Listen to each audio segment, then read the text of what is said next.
सच है तो दिखेगा।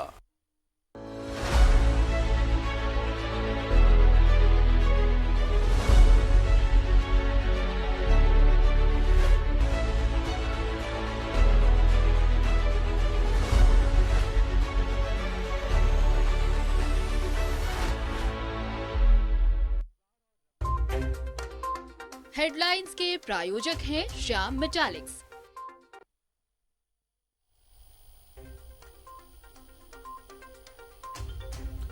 डुमरी में नक्सलियों के नापाक मंसूबे नाकाम। चित्रामू के जंगल से 25 किलो का आईईडी बम, सुरक्षा बलों ने सफलतापूर्वक डिफ्यूज किया बम।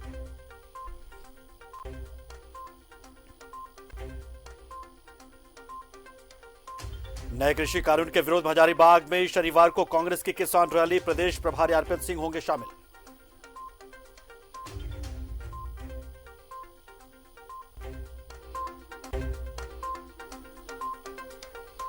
गिरिडीह में प्रदेश कांग्रेस अध्यक्ष के सामने भिड़े कांग्रेसी, खूब उछली कुर्सियां। विधायक इरफान अंसारी ने दी चेतावनी, पार्टी के सामने रखे बात, नहीं करे गुंडागर्दी।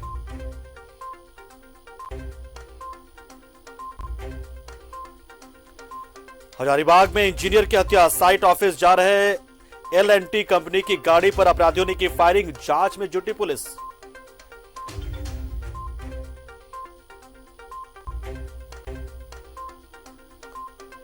धनबाद में सरकारी जमीन पर कब्जा हटाने की मुहिम तेज। डिनो बिली स्कूल की बाउंड्री पर चला प्रशासन का हथौड़ा, विधान समिति ने जांच के आरोपों को पाया था सही।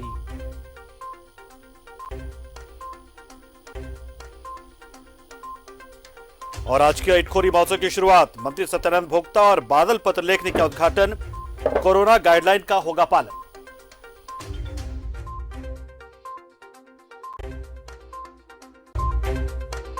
हेडलाइंस के प्रायोजक थे श्याम मेटालिक्स। हेडलाइंस के प्रायोजक थे श्याम मेटालिक्स। नमस्कार, मैं हूं पंकज पांडे, आप देखें न्यूज रन भारत और हाजिर हूं कोयलांचल की खबरों के साथ। अगले आधे घंटे तक कोयलांचल से जुड़ी तमाम खबरों को दिखाएंगे आपको। तो हेडलाइंस के बढ़ते बड़ी खबर की, और जो डुमरी से है। सुरक्षा बलों ने नक्सलियों के नापाक मंसूबों को नाकाम किया है। सर्च ऑपरेशन के दौरान बरामद किया 25 किलो का आईईडी बम। चित्रामू के जंगल से इस बम को बरामद किया गया। सीआरपीएफ और जिला पुलिस का यह संयुक्त ऑपरेशन था। नक्सलियों ने जवानों को मारने के मकसद से, निशाना बनाने के मकसद से उनके जाने वाले रास्ते में पुलिया के नीचे इसे प्लांट किया था, लेकिन सुरक्षा बलों ने सफलतापूर्वक इस बम को डिफ्यूज कर दिया। सतर्कता की वजह से वो पहले ही इस बम को ढूंढ पाने में कामयाब रहे। एएसपी गुलशन तिर्की ने इसकी पुष्टि करते हुए बताया कि जवानों की सतर्कता की वजह से ये बड़ा हादसा टला है।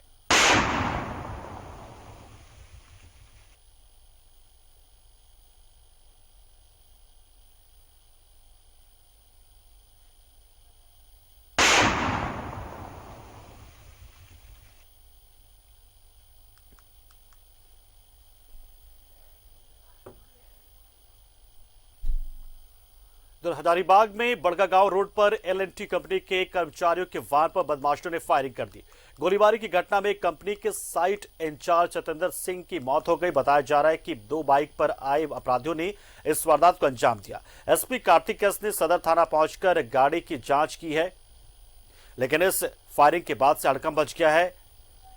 L&T कंपनी के कर्मचारियों के वाहन पर यह फायरिंग हुई है और कहीं ना कहीं माना जा रहा है कि इसके पीछे या तो जो अपराधी हैं वो हो सकते हैं रंगदारी के मकसद से वैसा काम कर रहे हो, या फिर लेवी वसूलने के लिए नक्सलियों की ओर से खौफ पैदा करने के मकसद से इसे किया गया हो।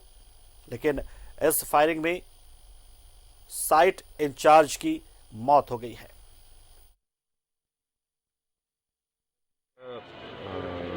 जो काम चल रहा है केरेडारी में, उसमें जो उनकी कंपनी में काम करने वाले ठेकेदार का site equipment incharge Satyendra Singh, तो वो इधर से केरेडारी जा रहे थे। तो रास्ते में ये अपना सुमो में जा रहे थे, तो 2 लोग जो है रास्ते में बाइकर्स उनको इंटरसेप्ट करके गोली मार दिए थे। तो हम लोग इधर जांच में जुटे और जल्दी ही जो है इस कांड का भी खुलासा। गिरिडीह में कांग्रेस के नेता आपस में ही भिड़ गए। गिरिडीह में कांग्रेस के नए कार्यालय कांग्रेस भवन के शिलान्यास का ये मौका था और उसको लेकर एक खास कार्यक्रम रखा गया था और कांग्रेस के नेताओं ने यहां पर जमकर बवाल किया, एक दूसरे पर खूब कुर्सियां उछाली। इतना ही नहीं, प्रदेश कांग्रेस अध्यक्ष रामेश्वर उरांव के सामने ही वो धरने पर भी बैठ गए। रिपोर्ट आपको दिखाते हैं। गिरिडीह में कांग्रेस वर्सेस कांग्रेस।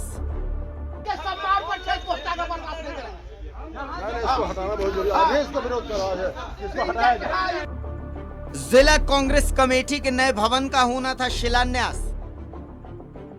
लेकिन शिलान्यास से पहले कांग्रेस कार्यकर्ताओं का तमाशा। प्रोटोकॉल के हिसाब से नगर में कार्यक्रम हो रहा है। मैं नगर अध्यक्ष हूँ, हमारा कहीं नहीं चेयर लगा। हम ये जानना चाहते हैं। माइनॉरिटी कार्यकर्ताओं को नजरअंदाज करने का आरोप। करके यहाँ उसका कोई जनाधार नहीं है, न पार्टी में कभी रहा है। कौन दरकिनार कर रहा है आप लोगों को? कर रहा है यहाँ का व्यवस्था, जिलाध्यक्ष कर रहा है, अपना मनमाना कर रहा है। कौन पोस्ट लेके चला है? राय मसला होना चाहिए, तब कोई कार्यक्रम होना क्या चाहिए। हुआ, क्या मामला? बिना राय मसला करके मनमाना कर रहा है। कौन कर रहा है? कौन कर रहा है? कर रहा है जिलाध्यक्ष कर रहा है। जिलाध्यक्ष कर रहा है। क्या हुआ है आज, क्या नाराजगी? कोई भी कार्यक्रम होता है कि कभी कोई राय, हम लोग सीनियर आदमी, कभी कोई मशवरा राय मसला कभी कुछ नहीं। कहीं रैली हुआ, कुछ हुआ, अपने व्यवस्था करके चला गया। पूरे कार्यकर्ता को लेकर चलना चाहिए, कोई भी मैटर नहीं। ये लोग कभी ऐसा नहीं करता। अच्छा, कुछ लोग ऐसा है जो कल पार्टी में आया है, रांची गया, पैसा खर्चा किया, पदाधिकारी बन के चला। प्रदेश अध्यक्ष के सामने हुआ तमाशा।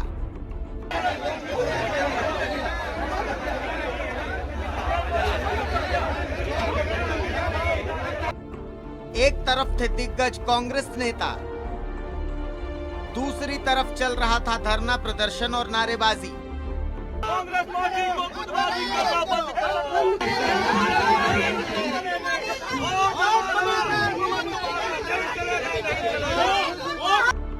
इरफान अंसारी ने दी चेतावनी। शांतिपूर्वक यहाँ सामने आ जाइए, मीडिया के सामने धरना प्रदर्शन मत कीजिए। आप लोग जो भी बातें हैं एक एक करके हम सुनेंगे। गिरिडीह में कांग्रेस के नए कार्यालय कांग्रेस भवन के शिलान्यास कार्यक्रम के दौरान कांग्रेस के नेताओं ने जमकर बवाल किया, एक दूसरे पर कुर्सियां उछाली। इतना ही नहीं, प्रदेश कांग्रेस अध्यक्ष रामेश्वर उरांव के सामने ही ये धरने पर बैठ गए। जिले के कांग्रेसी नेता गिरिडीह के जिला अध्यक्ष के खिलाफ अपनी नाराजगी जता रहे थे। हंगामा बढ़ता देख कांग्रेस के प्रदेश कार्यकारी अध्यक्ष इरफान अंसारी ने लोगों को समझाने की कोशिश की। उन्होंने कहा कि इस तरह का व्यवहार बर्दाश्त नहीं किया जाएगा। अगर किन्हीं को किसी से आपत्ति है तो वो प्रदेश अध्यक्ष के पास आकर अपनी बात रखें। लोगों ने इरफान अंसारी की बात को भी नजरअंदाज कर दिया। नाराज कार्यकर्ता जिला अध्यक्ष पर आरोप लगा रहे थे। उनका आरोप था कि गिरिडीह के जिला अध्यक्ष कार्यकर्ताओं की बात नहीं सुनते, मनमानी करते हैं। हम 1984 से हैं। बुल्लू बाबू के कमेटी रहे हैं। हमने चेयर का मुआयना किया, जिसमें गिरिडीह जिला से किसी भी माइनॉरिटी को उस चेयर में माइनॉरिटी के लोगों को नहीं बैठने का व्यवस्था किया। मुझे तकलीफ इस बात का है। माइनॉरिटी का चेहरा दिखाया प्रदेश के लीडर का। अगर प्रदेश के लीडर में भी है तो हम प्रदेश डेलीगेट है, मुझे भी जगह मिलना चाहिए था। आप लोग को जगह नहीं मिला। हाँ, विरोध कर रहे हैं, करूंगा। दूसरी बात से मंत्री के सामने विरोध करेंगे, अभी कर रहे हैं और कल भी करेंगे। तो इस कार्यक्रम का विरोध है आप लोग को? नहीं, कार्यक्रम का विरोध नहीं करा। कार्यक्रम कांग्रेस के भवन का शिलान्यास है, हम भी उसमें सहभागिता है। हाँ। लेकिन जो व्यवस्था किया है, मैं उस व्यवस्था का खिलाफ हूँ। हाँ। किसने किया व्यवस्था? जिलाध्यक्ष ने किया है। जिसके हजारीबाग में कांग्रेस के किसान रैली से पहले की ये तस्वीरें बहुत कुछ कहती हैं और यह हंगामा प्रदेश नेतृत्व के लिए एक बड़ा सवाल भी है। गिरिडीह से न्यूज़ 11 भारत के लिए श्रीकांत की रिपोर्ट।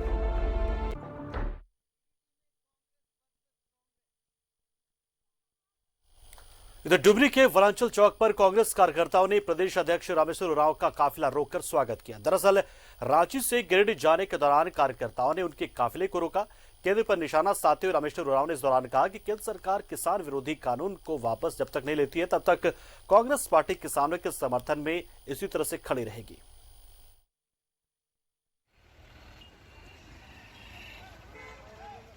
जाने के बाद बहुत बुरा हाल था। निश्चित रूप से आप जो करें हम भी मानते हैं। कोई भी इतना बड़ा राज्य और किसी भी जिला मुख्यालय के अस्पताल में वेंटिलेटर नहीं था, ऑक्सीजन की व्यवस्था नहीं थी। ज़रूरत पड़ने पर दौड़ाया जाता लोगों को, जैसे यहाँ से हजारीबाग ले जाता, बोकारो ले जाना पड़ता था आप लोगों को। लेकिन आने के बाद हम लोग स्वास्थ्य व्यवस्था को सुधार रहे हैं। थोड़ा समय लगेगा। सर, वर्तमान में जो कृषि बिल है सर, उस पर क्या कहना चाहिए? वर्तमान में जो कृषि एक्ट बन गया केंद्रीय, उसी का रैली कर रहे हैं हम लोग। कल ट्रैक्टर रैली कर रहे हैं, लोग आ रहे हैं, लाखों की संख्या में भीड़ हो रही है। अपने से उत्साहित होकर किसान लोग आ रहे हैं। ये तीनों कानून जो मोदी सरकार ने बनाया है, सब इस तीनों से किसानों को, देश के किसानों को, झारखंड के भी किसानों को हानि ही हानि, नुकसान ही नुकसान होने वाला। उधर कांग्रेस नेत्री सकीना बीवी के भतीजे के अपहरण की खबर सुनकर विधायक डॉक्टर इरफान अंसारी परिजनों से मिलने के लिए पहुंचे और उन्हें ढांढस बंधाया। साथ ही विधायक ने ताराटार थाना पहुंचकर थाना प्रभारी को फटकार भी लगाई और उन्हें थानेदार से नेत्री के भतीजे करीमुल्लाह को हर हाल में ढूंढने को कहा। गौरतलब है कि करीमुल्लाह के लापता हुए 3 दिन हो चुके हैं, लेकिन पुलिस किसी तरह का सुराग नहीं ढूंढ पाई है। काम करने दीजिए आप लोग, सुनिए ना, काम करने दीजिए। हम है ना, विश्वास किए ना। जी। वो आए नहीं आए, इरफान अंसारी। इधर गिरिडीह पंचमा थाना क्षेत्र बोडो में रसीदा खातून नाम के एक महिला की जलने से मौत हो गई। घटना की जानकारी होने पर डीएसपी संतोष कुमार मिश्र के साथ इंस्पेक्टर अनिल कुमार पहुंचे। कमरा बंद देखकर उसे खोला गया तो पाया कि महिला जलकर मृत पाई हुई गई है। पुलिस ने शव को पोस्टमार्टम के लिए भेज दिया। पुलिस मामले की जांच कर रही है।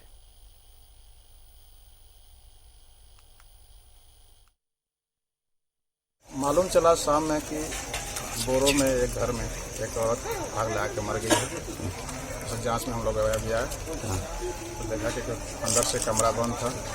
कमरा के अंदर दरवाजा तोड़कर देखा गया तो उसमें लेडीज का लाश पड़ा हुआ है। उसका नाम रसीदा खातून बोटमुनी, उसका पति का नाम है अलाउद्दीन। उसको बाहर BCCL में काम करता है। अनुसंधान किया जा रहा है शव को पोस्टमार्टम के लिए। इधर विस्थापित नौजवान संघर्ष मोर्चा ने बोकारो स्टील के प्रभारी निदेशक की शव यात्रा निकालकर उनके आवास के सामने दाह संस्कार किया। इस दौरान वहां पर पुलिस और बोकारो स्टील के सुरक्षा कर्मी मौजूद रहे। विस्थापित नेता अरुण महतो ने कहा कि बोकारो इस्पात प्रबंधन लगातार विस्थापितों को सिर्फ ठगने का काम कर रहा है। प्रबंधन खाली पड़ी जमीनों को मॉल, सिनेमा हॉल, अस्पताल, पेट्रोल पंप खोलने के नाम पर बेचने का काम कर रही है, लेकिन विस्थापितों को नियोजन देने के नाम पर सिर्फ बरगलाने का काम किया जा रहा है। विस्थापितों से कोड़ियों के भाव में जमीन अधिग्रहण कर 10 मिलियन टन के लिए अधिग्रहण किया था, लेकिन वो 4.5 मिलियन टन में ही सिमट कर आ गया। आदि ऐसी जगह हैं जिनके नाम पर पेट्रोल पंप भी खोलने के नाम पर इन लोग जमीन को बंदरबाट कर रहे हैं और लाखों करोड़ों रुपए इन लोग कमा रहे हैं। BSL प्रबंधन का अंतिम संस्कार किए हैं। अगर कल तक ये बहुत जल्द अगर समय पर इन लोग पहल नहीं करता है तो हो सकता है कि सचमुच का BSL प्रबंधन का पुतला हम लोग को जलाने के लिए आना होगा। तो गिरिडीह के बेगाबाद में अवैध रूप से संचालित आरा बिल में DFO गिरिडीह ने कार्रवाई करते हुए छापेमारी की। वन विभाग की टीम ने यहां पर भारी मात्रा में कीमती लकड़ियां जब्त की है। वन विभाग की टीम को अवैध आरा बिल के संचालन की शिकायत मिली थी, जिस पर यह कार्रवाई की गई। DFO परेश अग्रवाल के नेतृत्व में यह छापेमारी की गई। जब्त लकड़ियां की कीमत करीब 3 लाख बताई जा रही है।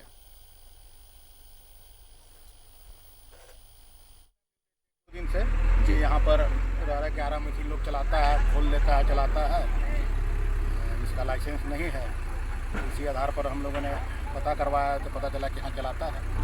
जब 2 दिन से चालू किया है तो हमने एक टीम गठित करके यहाँ पर छापा मारा, लेकिन लगता है कुछ उसको सूचना प्राप्त हो चुकी थी। हम लोग को अरेंजमेंट करने में कुछ समय लगा, तो बाकी तो भाग गया जो अभियुक्त था।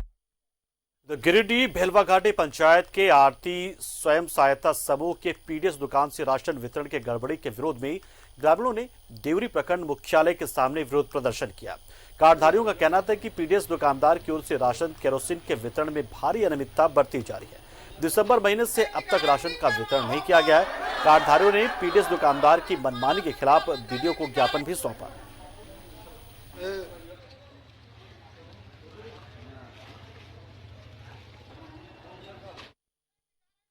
तो धनबाद जिले में सरकारी जमीन पर कब्जे को हटाने की मुहिम तेज हो गई है। जिला प्रशासन ने डीरोबली स्कूल भूली की ओर से कब्जा की गई 3.5 एकड़ जमीन को मुक्त कराने की दिशा में काम तेज कर दिया है। इसके तहत स्कूल की ओर से बनाए जा रहे गेट को जेसीबी मशीन से तोड़ दिया गया।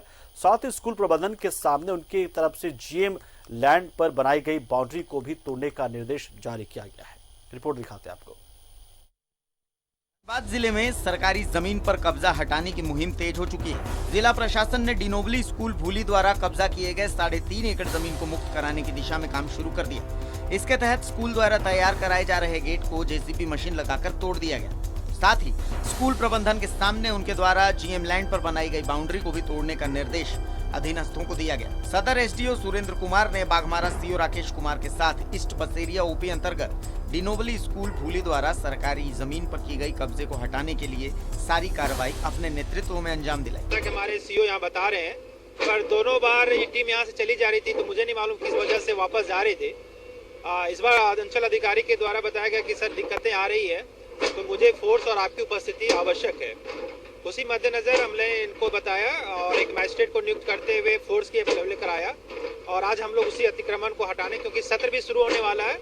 जिला से भी और राज्य से भी प्रेशर आ रहा था कि इतने दिनों से पारित आदेश पर अभी तक आप लोगों के द्वारा क्या कार्रवाई की गई। इस दौरान सदर एसडीओ ने कहा कि पिछले दिनों लगातार शिकायत मिली, जिसके बाद विधानसभा की समिति ने जांच भी की थी और उसी को रिपोर्ट के आधार पर यह कार्रवाई चल रही है। और विधानसभा की कमेटी, जो पिछली गवर्नमेंट की विधानसभा की कमेटी थी, वो खुद यहाँ आई थी और इन चीज़ों को उसने जांच किया था और जांच के बाद उसने सरकार को निर्देश दिया था कि यहाँ पे 3 एकड़ से ज़्यादा ज़मीनें जो है जीएम लैंड है, जिसको इलीगली ढंग से यहाँ पे एक्वायर्ड कर लिया गया है, लोगों के द्वारा बिक्री कर दी गई है।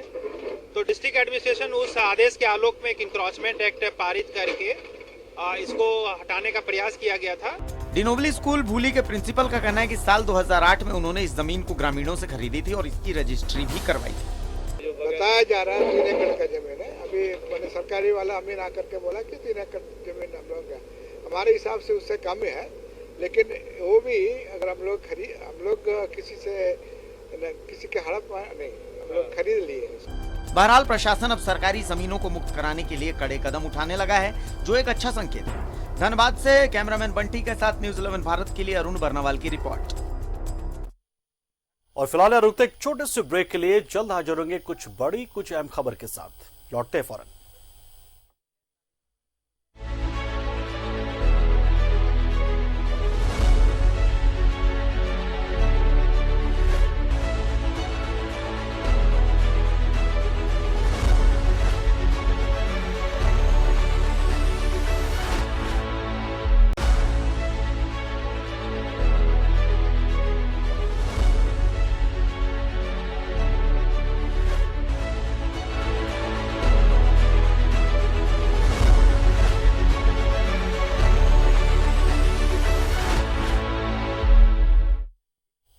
ब्रेक के बाद आपका एक बार फिर स्वागत। आप देख रहे हैं न्यूज़ 11 भारत पर अपना कोयलांचल। धनबाद के वीवीआईपी क्षेत्र लोबी सर्कुलर रोड स्थित SSLNT महिला कॉलेज और भारत सेवक समाज महिला महाविद्यालय के सामने से नगर निगम ने अतिक्रमण हटाने का काम किया। बता दें कि यहाँ पर दुकानों पर मंचले लगातार बैठे रहते, मंचलों का अड्डा ये बन चुका था। काफी शिकायतों के बाद एसडीएम सुरेंद्र कुमार के नेतृत्व में यहाँ से अतिक्रमण हटाया गया।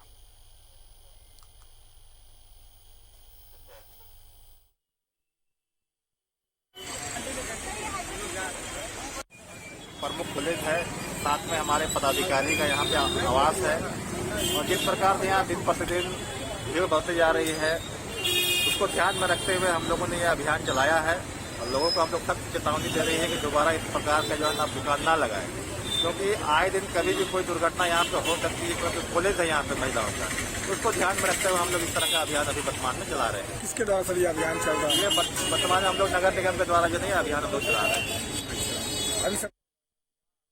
इधर सरिया पुलिस ने शुक्रवार को नाबालिग का अपहरण करने के आरोपी युवक को गिरफ्तार कर जेल भेज दिया। थाना प्रभारी सन्नी सुप्रभात ने बताया कि काला रोड की एक नाबालिग छात्रा की मां ने सरिया थाना में अपनी नाबालिग पुत्री के अपहरण की शिकायत दर्ज करवाई थी।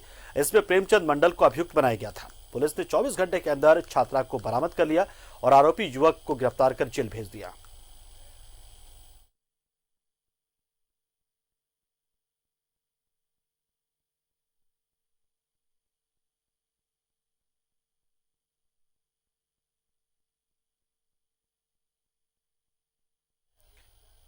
झारखंड सरकार ने पीएमसीएच का नाम SNMMCH यानी कि Shaheed Nirmal Mahato memorial college and hospital बदलने के अलावा क्या किया, ये सवाल लोगों के जन में लगातार कौंधते रहता है। जिला के सबसे बड़े अस्पताल में से एक है और यहाँ पे कार्डियोलॉजिस्ट और न्यूरोलॉजिस्ट भी नहीं है। स्वास्थ्य केंद्रों में दवा इलाज तो दूर, चिकित्सक के कई पद भी खाली हैं। जिले में स्वास्थ्य सेवा खुद ऑक्सीजन पर चल रही है, इसका खामियाजा आम जनता को भुगतना पड़ रहा है। एक रिपोर्ट आपको दिखाते हैं। के स्वास्थ्य सचिव का 25 फरवरी को SNMMCH का दौरा है, जहां कई मुद्दों पर अस्पताल प्रबंधन और सीनियर डॉक्टर्स के बीच बातचीत होगी। इस बैठक में सबसे बड़ा मुद्दा होगा SNMMCH की मान्यता पर लटकते तलवार की। अब शिक्षकों की कमी सबसे बड़ा कारण बन रहा है। मेडिकल कॉलेज में प्रोफेसर के 10, एसोसिएट प्रोफेसर के 35, असिस्टेंट प्रोफेसर के 20, ट्यूटर व SR के 40% पद खाली हैं। शिक्षकों की कमी के कारण मेडिकल कॉलेज में मेडिकल काउंसिल ऑफ इंडिया से 100 सीटें घटाकर 50 कर दी है। अब शिक्षकों की कमी के कारण इन 50 सीटों पर भी मान्यता की तलवार लटक रही है। जितनी भी बातें होगी कॉलेज के अच्छे के लिए, चाहे वो शिक्षक से संबंधित हो, उसकी कमी जो होती है एमएमसी के द्वारा जो दिया जाता है उसकी कमी की बात तो हो, या जो भी है इंफ्रास्ट्रक्चर डेवलप करने की बात। अफसर जो ज्वाइन की थी उसके बाद वो छुट्टी में चली गई हैं। छुट्टी में क्या चली गई हैं वो उनका कोई पता ही नहीं है कि छुट्टी में है कि क्या है।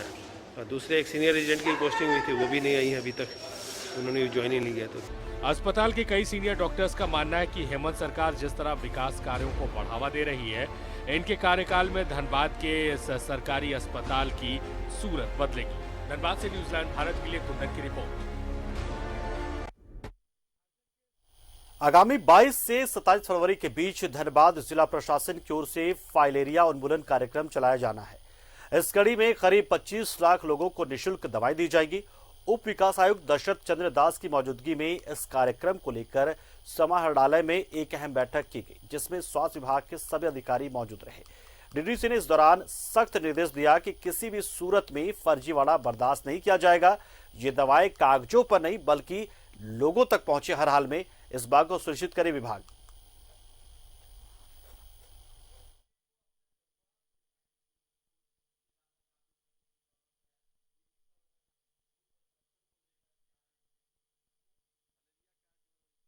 बैठक आज की गई है, ये हम लोग ये अभियान चला रहे हैं 22 से 27 के बीच में, और हम लोग का उद्देश्य है कि फलेरिया की दवाई जो है यहाँ के जितने भी निवासी हैं पूरे ज़िले में हर किसी के पास पहुँचे और हर कोई खाए फलेरिया का। धनबाद के निजी अस्पतालों में भी आयुष्मान कार्ड के माध्यम से गरीबों का मुफ्त इलाज हो रहा है। इसकी जानकारी देते हुए धनबाद के हड्डी रोग विशेषज्ञ विजय अग्रवाल ने मीडिया को बताया कि गरीब लोगों को घुटने के रोग से होने वाली बीमारियों को लेकर काफी परेशानी होती थी, जिसका इलाज भी काफी महंगा होता है। ऐसे में गरीबों को आयुष्मान कार्ड के जरिए जरूरतमंदों का इलाज किया जा रहा है, उन्हें जोड़ा जा रहा है। उन्होंने 2 लोगों का इलाज इस कार्ड के जरिए किया जो अभी पूरी तरह से स्वस्थ हैं। उन्होंने अपने अस्पताल के अत्याधुनिक सुविधाओं के बारे में भी विस्तार से बताया। योजना के अंतर्गत दोनों का ऑपरेशन किया गया और एकदम फ्री ऑफ कॉस्ट। योजना के तहत जो पैकेज है उसी के अंतर्गत किया गया, कोई एक्स्ट्रा पैसा लोग से लेन देन नहीं। और इसका रिजल्ट बहुत बढ़िया है। और ये ऑपरेशन चूंकि इतना कॉस्टली था, लोग गरीब लोग करा नहीं पाते थे, और ये प्रधानमंत्री योजना के तहत लोग करा पा रहे हैं, जो कि उनका पॉकेट से कुछ पैसा लग नहीं रहा है। और हम लोग भी धड़ल्ले से कर रहे हैं और इसका सब टेक्नोलॉजी बहुत एडवांस हो गया है, कहीं कोई कॉम्प्लिकेशन नहीं है।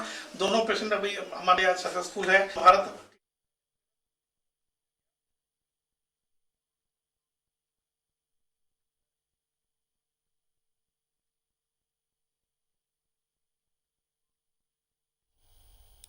तो जिला प्रशासन और पुलिस की ओर से बोकारो में अपराध पर लगाम लगाने के लिए बड़े पैमाने पर तकनीक का इस्तेमाल शुरू किया गया था, लेकिन क्या हो जब तकनीक ही फेल हो जाए, और ऐसे में जबकि अपराधी समय के साथ टेक से भी होते जा रहे हैं। एक रिपोर्ट शहर के कानून व्यवस्था से जुड़ी हुई। बोकारो के शहरी क्षेत्रों में आए दिन छोटे बड़े अपराध होते रहते हैं। अपराधियों पर अंकुश लगाने के लिए 4 साल पहले व्यस्त चौक चौराहे और व्यावसायिक क्षेत्रों पर सीसीटीवी लगाए गए थे। इनमें से ज्यादातर सीसीटीवी अब खराब पड़े, जिसका फायदा अपराधी, लुटेरे और छिनतई करने वाले उठा रहे हैं। डिस्ट्रिक्ट में 4 साल लगभग 4 साल पहले टाउन में कुछ कैमरा लगे थे, उसमें कुछ अभी फंक्शनल हैं, कुछ फंक्शनल नहीं हैं। तो जो है फंक्शनल हम लोग उसको भी प्रयास कर रहे हैं अपग्रेड करने का, बिकॉज 4 साल में काफ़ी टेक्नोलॉजी भी चेंज हुई है। और जो फंक्शनल नहीं है उनके जगह भी हम लोग लेटेस्ट कैमरा लगाने का प्लान कर रहे हैं। हम लोग ने पुलिस हेडक्वार्टर से भी हम लोग संपर्क में है। एक उसके अलावा हम लोग जो कॉरपोरेट सोशल रिस्पॉन्सिबिलिटी हैं, जो यहाँ पे जो सरकारी जो इंडस्ट्रीज़ हैं, उनसे भी हम लोग संपर्क में हैं। किसी पुलिस का आश्वासन है कि 31 मार्च तक शहर के सारे सीसीटीवी दुरुस्त कर लिए जाएंगे, आधुनिक तकनीक और नए सीसीटीवी लगाए जाएंगे। अब देखना यह है कि क्या ये होता है या नहीं होता है। हालांकि चैम्बर ऑफ कॉमर्स के अध्यक्ष मनोज चौधरी कह रहे हैं कि पुलिस को सीसीटीवी और मोटरसाइकिल उपलब्ध कराया गया, लेकिन अब ना तो सीसीटीवी कैमरे काम कर रहे हैं और ना ही चैम्बर द्वारा दिए गए मोटरसाइकिल। प्रशासन की ओर से हर दुकान का देखभाल करना मुश्किल है, वो तो राउंड देके चले जाएंगे, लेकिन सीसी कैमरा अगर समुचित ढंग से पूरा मेन रोड में लगा रहेगा तो अगर कहीं कोई कांड होता है, रात को हो दिन को हो, तो हम लोग को सीसी कैमरा की मदद से उस चोर को या कैसे हुआ उसको खोजबीन कर सके। है कि अगर सबको पता रहेगा कि हर चौक चौराहे पर सीसीटीवी कैमरा सुचारू रूप से कार्य कर रहे हैं तो अपराध होगी ही नहीं, क्योंकि अपराधी 100 बार सोचेगा कि मैं कैमरा के निगरानी में हूं और मुझे पकड़ा जा सकता है। जहां भी जो भी मुख्य चौक चौराहे हैं जहां पर व्यावसायिक गतिविधियों का काफ़ी आदान प्रदान होता है, वहां हर चौक चौराहे पर अच्छी क्वालिटी का सीसीटीवी कैमरा लगाना जरूरी है, जिससे कि अपराध होने से रोका जा सके। इन सीसीटीवी का एक्शन में आना बहुत जरूरी है, क्योंकि यही सीसीटीवी वो हथियार है जिससे पुलिस अपराधियों पर नजर रखती है। अगर सीसीटीवी एक्शन में है तो पुलिस भी एक्शन में है। बोकारो से न्यूज़ 11 भारत के लिए सुरेंद्र प्रसाद की रिपोर्ट। और अपना कोयलांचल में इतना ही, मुझे दीजिए इजाजत, नमस्कार।